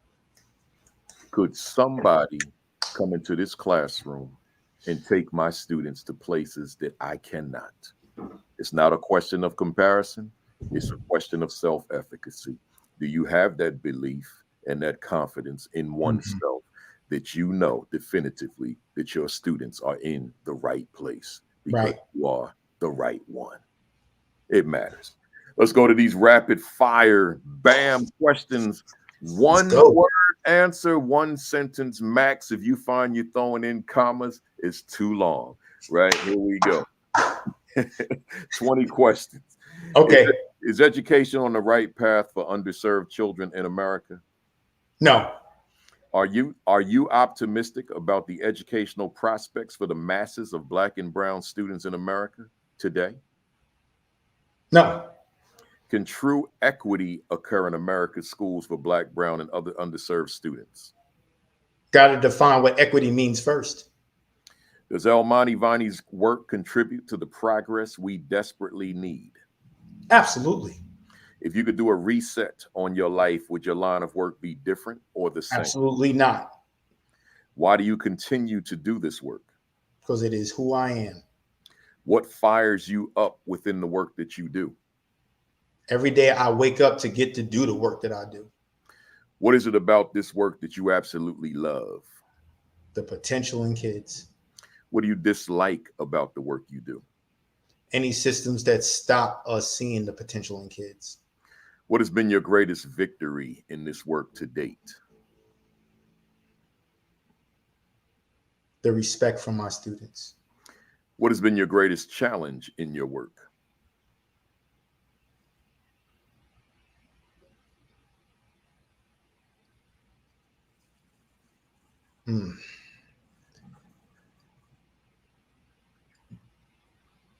Seeing students struggle. What has been your greatest mistake in this work? Being over emotional at times and putting too much pressure on myself. I know there's a comma there. Sorry. No, that's fine. Who inspires you in the work you do? Angela Green, my mother. That's right. That's right. What are you reading right now? Blog, post, book, tweet, anything? Atomic Habits, How to Change One's Mind, The Alchemist. What book do you recommend for our viewers this afternoon? Any and everything that Principal Kafele has published. I appreciate that. I appreciate you. What do you want to accomplish that you haven't accomplished yet?